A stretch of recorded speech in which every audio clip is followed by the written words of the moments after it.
السلام علیکم۔ امید ہے کہ آپ سب دوست خیریت سے ہوں گے۔ آج اصل ٹاپک تو میرا یہ جو کے پی کے میں، آزاد کشمیر میں، گلگت بلتستان میں جو کلاؤڈ برسٹ ہوئے ہیں، سیلاب آیا ہے، لوگ تباہ ہو گئے ہیں، سینکڑوں کے تعداد میں ہمارے شہری جو ہے وہ ہلاک ہو گئے ہیں، شہید ہو گئے ہیں، کچھ لاپتہ ہیں۔ لیکن اس ٹاپک پہ آنے سے پہلے میں تھوڑا سا جو 14 اگست کو ہمارے ہاں قومی ایوارڈ کی جو تقریب تھی اور جس طرح وہ قومی ایوارڈز بانٹے گئے، اس پہ نہ صرف پاکستان میں بلکہ دنیا کے کئی ملکوں میں اس کے بارے میں سوالات اٹھ رہے ہیں۔ یعنی اس قسم کی طرح ایوارڈ، خاص کر کے سول ایوارڈز بانٹے گئے تو ایک صحافی کے بقول جیسے کوئی مٹھائی یا ریوڑیاں بانٹی جاتی ہیں، اور جنہوں نے تھوڑا بھی کیبنٹ کے اجلاس میں شرکت کی یا کوئی تھوڑے بھی 2-3 بیانات دے دیے، ان کو وہ لوگ یعنی ہیرو سمجھتے ہیں اور ان کو ایوارڈ سے نوازتے ہیں۔ کسی کو ستارہ امتیاز، کسی کو ستارہ ہلال، کسی کو کیا، جتنے بھی ایوارڈز کے نام ہیں۔ اور اس میں جو سب سے بڑی مجھے جو حیرت ہوئی وہ یہ ہوئی کہ جناب عمر فاروق صاحب، جو آپ کو یاد ہوگا، جس کو گھڑی بیچی گئی تھی، کہا کہ جی بشرا کی سہیلی نے وہ گھڑی بیچی ہے اس کو دبئی میں، اور وہ گھڑی کا بڑا اسکینڈل ہوا تھا، پھر اس کو بڑا میڈیا نے اٹھایا، اس کو گزشتہ سال بھی ایوارڈ دیا گیا اور اس سال بھی ایوارڈ دیا گیا۔ اور یہ ایک بہت ہی بڑا ایک اچنبھے کی بات ہے، بڑی ایک حکومت کے لیے سوچنے کی بات ہے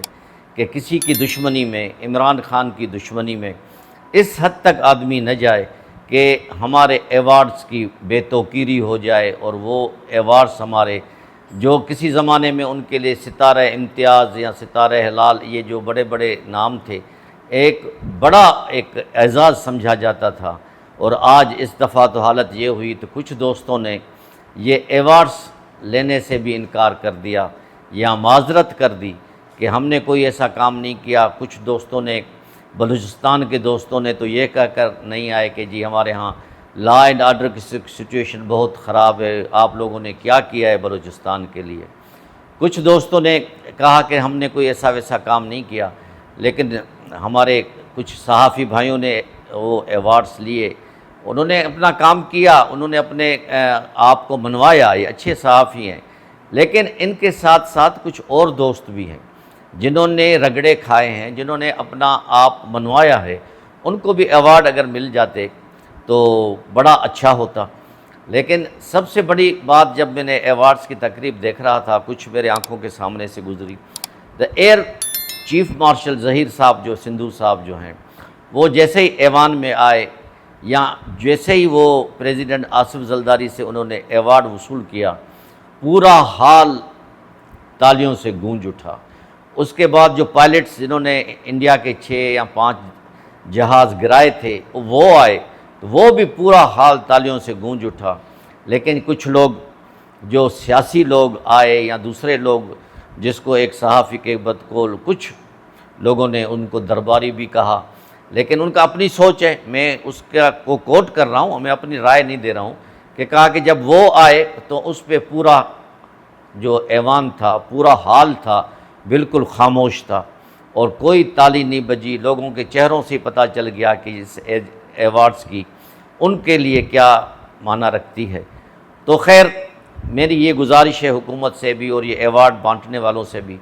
کہ خدا کے لیے اس ایوارڈ کی بے توقیری نہ کریں، ان کو اس حد تک نہ لے جائیں کہ لوگ ان کا نام سنتے ہوئے بھی کہیں کہ ہاں یار یہ تو فلاں کو مل سکتا ہے، فلاں کو مل سکتا ہے۔ یہ میرٹ پہ دیے جائیں، یہ میرٹ کا ہی اس کا ہمارے سال میں جو کچھ بھی ہوتا ہے، اس میں جو کچھ بھی لوگ کرتے ہیں ملک کی ترقی کے لیے، ملک کے لیے، چاہے پھر وہ لیکچرر ہوں، پروفیسرز ہوں، ڈاکٹرز ہوں، انجینئرز ہوں، یا اس لائن کے کوئی اور لوگ ہوں، جیسے کسی زمانے میں ایدھی صاحب کو ملتا تھا، حکیم سعید کو ملتا تھا، اور کئی ہمارے ایسے لوگ گزرے ہیں جنہوں نے وہ حق جانب ہوتے تھے، ان کو یہ ایوارڈ سوٹ کرتا تھا۔ لیکن آج کل خاص کر کے اس سال جو ایوارڈز کی تقریب میں دیکھ کے یا پڑھ کے اخباروں میں اور جو تجزیے سن کے بڑا ہی افسوس ہوتا ہے۔ ابھی ہم آتے ہیں کہ یہ جو کل کا دن جو قیامت خیز دن تھا، خاص کر کے کے پی کے سوات میں اور بنیر میں خاص کر کے، اور گلگت بلتستان آزاد کشمیر میں سینکڑوں کے تعداد میں لوگ ہلاک ہو گئے، اور کئی لوگ جو ہے ابھی تک لاپتہ ہے، اور ایسا سیلاب آیا ہے بیٹھے بیٹھے، یعنی کوئی کہتے ہیں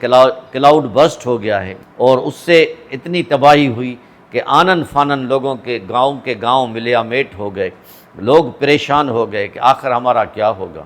اور وہ علاقے جہاں لوگ گھومنے پھرنے جاتے تھے اور اپنی چھٹیاں گزارتے تھے، وہ بالکل ملیا میٹ ہو گئے۔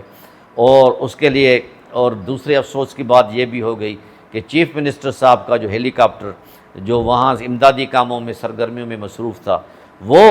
جو ہے وہ امداد دے کے واپس آ رہا تھا کہ وہ بھی گر کے تباہ ہو گیا، جس میں 2 پائلٹ اور 3 کرو کے اور عملہ، 5 افراد شہید ہو گئے۔ اور علی امین گنڈاپور صاحب چیف منسٹر کے پی کے نے آج وہاں سوگ کا اعلان کیا ہے۔ تو مقصد کہنے کا یہ ہے کہ اتنی تباہی آ گئی ہے، ہمیں اس کی طرف دھیان دینا چاہیے۔ یہ کام صرف صوبائی حکومت کا نہیں ہے، یہ کام وفاقی حکومت کا بھی ہے۔ پرائم منسٹر شہباز شریف نے بھی اس میں بڑا کل بیان دیا ہے، اور انہوں نے گورنر صاحب سے اور چیف منسٹر صاحب کے پی کے سے فون پہ بات کی ہے۔ تینوں وزراء اعلیٰ نے بھی کے پی کے چیف منسٹر سے بات کی ہے کہ ہم ایک ہی جو ہے تسبیح کے دانے ہیں، ہم ایک ہی ہیں، اور انشاءاللہ ہمارے لیے کوئی بھی ہو خدمت ہو ہم کرنے کے لیے حاضر ہیں۔ یہ ایک اچھا جیسچر ہے، اچھی مثال ہے کہ چاروں صوبوں یک زبان ہیں، وہ اپنے صوبے کی خدمت کریں کہ اگر خدا نہ خواستہ کسی صوبے میں اور میں کہیں کوئی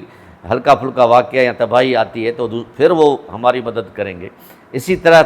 گلگت بلتستان میں آزاد کشمیر بھی ہمارا اٹوٹ انگ ہے، وہاں پہ بڑی تباہی ہوئی ہے، گورنمنٹ آف پاکستان اس کے لیے بھی بڑی کوششیں کر رہی ہے۔ اس میں اپیل کروں گا مخیر حضرات کو کہ جیسے 2008 میں زلزلہ آیا تھا آزاد کشمیر میں اور لوگوں نے بڑھ چڑھ کر حصہ لیا تھا، اس دفعہ بھی اللہ نہ کرے کوئی ایسی آفت نہیں آئی، لیکن اس کے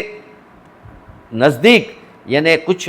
ایسی علامتیں آئی ہیں کہ کافی نقصان ہوا ہے آزاد کشمیر میں بھی، کے پی کے میں بھی، اور گلگت بلتستان میں بھی، اور کئی صحافیوں کے کہنے کے مطابق سب سے زیادہ نقصان بنیر میں ہوا ہے، کئی گاؤں ان کے ملیا میٹ ہو گئے ہیں، ابھی تو اور بارش کی پیشن گوئی کی گئی ہے، اللہ پاک خیر کرے ہر جگہ پہ۔ تو میں اس بات پہ یہ اپنا ویلا ختم کرتا ہوں کہ مخیر حضرات کو آگے آنا چاہیے، حکومت کے ساتھ ساتھ وہ لوگ بھی ہمارے بھائی بہنوں کی مدد کریں۔